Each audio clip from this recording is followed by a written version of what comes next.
Donc il faut savoir, nous devions épouser Jésus et non l'onction et non la puissance.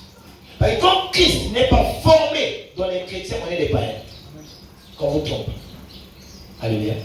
Vous savez, des fois je vois les gens, on a encore en nous cette vie des païens. Regardez les gens quand ils préparent leur mariage et autres. Tout le monde, la mariée ou le marié, et les gens sont autour, ils attellent trop sur la fête. Vrai ou faux? Ma fête doit être jolie. Ils ne s'attellent pas sur ma vie de couple sera comment. C'est ce que sont beaucoup de chrétiens. Nous restons dans les fêtes. C'est là où le Seigneur a dit, le royaume de Dieu, ce n'est pas le manger, le boire. C'est la justice. Parce que le manger, le boire, tout le monde boit, tout le monde mange. Mais la justice, tout le monde n'est pas juste. Alléluia. La paix et la joie. Est-ce que quelqu'un est là? Est-ce que quelqu'un est là? Donc, si l'écriture nous a été donnée, c'est pour nous corriger. Mais nous corrigeons quoi? Nous instruire. En quoi ne sommes-nous pas instruits? C'est ces choses que nous devons connaître pour que nous soyons utiles à notre Dieu. Alléluia. Il a fait, il dit, afin que l'homme de Dieu soit formé et propre à toute bonne œuvre. Mais qui est l'homme de Dieu? Ce n'est pas toi, ce n'est pas moi, c'est Jésus. Alléluia. Amen. Propre à toute bonne œuvre. Mais les œuvres là, il accomplira où? Il ne faut pas oublier, mes frères, lorsque Dieu a créé l'homme, il a tout mis dans l'homme. Alléluia. Mais l'homme n'est pas capable de garder ce que Dieu a mis en lui. Et c'est pour ça que le diable est venu voler.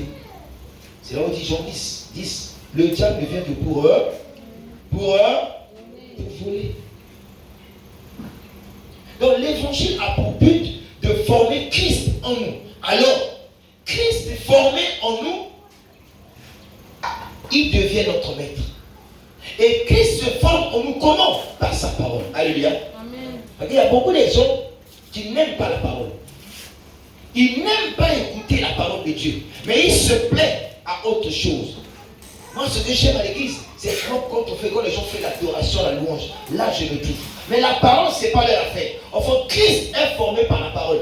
La parole est la seule sémence qui permet à Christ de se former en toi. Alléluia. Amen. Une femme ne peut jamais tomber enceinte s'il n'y a pas une sémence qu'on a déposée. Alléluia. Amen. Amen. Amen. Amen.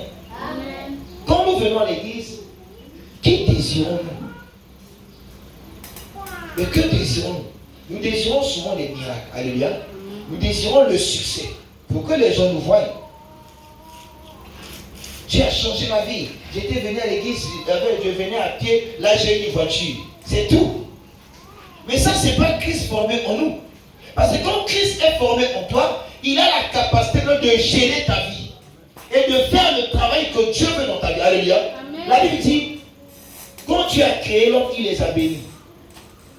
Il a tout mis en nous. Quand Adam fut béni, avez-vous vu une voiture dans le jardin? Hein? Avez-vous vu une maison dans le jardin? Il avait tout en lui.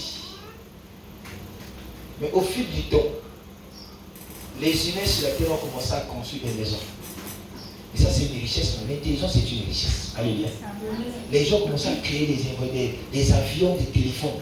Mais c'est ce que Dieu a mis dans l'homme. Et que l'homme est allé prendre la connaissance là dehors, c'est ce qui est tombé. Et c'est là que vous remarquez. Quand vous voyez vos enfants, même nous tous on est passés par là, un enfant de 4 ans, 3 ans, 5 ans, quand tu l'achètes une poupée, elle se met sous les filles, elle se met à faire les tresses à la poupée. Mais qui lui a appris à tresser? Dites-moi qui lui a appris à tresser. C'est la richesse qu'on a. Un jeune garçon qui achète une voiture ou quoi là, il veut toujours avec un tournevis, ouvrir la voiture, vérifier ce qu'il y a dedans. Des fois, il fabrique des voitures avec des boîtes de sardines, avec des morceaux de fil de fer, il met des piliers. Mais d'où vient ça? C'est cette bénédiction que Dieu a mis. Alors, quand le diable sait qu'il n'y a pas Christ en toi, lui, non, il gère cette affaire-là. Il commence à contrôler. Dieu a mis dans ton ventre des enfants. Le diable, il bloque. Il fait de toi une femme stérile. Alléluia. Parce que Dieu a tout dit quand il dit soyez féconds, multipliez, remplissez. Mais il sait ce qu'il a mis dans le ventre. Il sait ce qu'il a mis. Alléluia. Si dans le corps de Adam, Dieu a fait sortir de la côte une femme, Mais Satan sait que dans le corps de l'homme, il y a beaucoup de choses. C'est là où les gens sont possédés par les mauvais esprits, ils ne se rendent pas compte. C'est vrai, quand nous venons à l'église, l'évangile qui est péché, quand ça commence à toucher ton caractère, tu commences à t'énerver. Je venais plus dans cette église-là. Le pasteur nous montre quoi? Comprends que le démon qui est en train de menacer. Parce que la parole de Dieu vient pour corriger, pour redresser, pour instruire. Vous savez, aujourd'hui, pourquoi les églises aujourd'hui sont devenues athées? Ne voyez pas le nombre de gens assis dans les chaises. Regardez la mentalité des chrétiens d'aujourd'hui. Et les chrétiens, le pasteur n'a plus le point de toucher son péché, peut-être qu'il va fuir l'église. Mais la force de Dieu dans l'église, c'est quand nous redressons les gens. Quand tu redresses, Dieu est d'accord avec toi.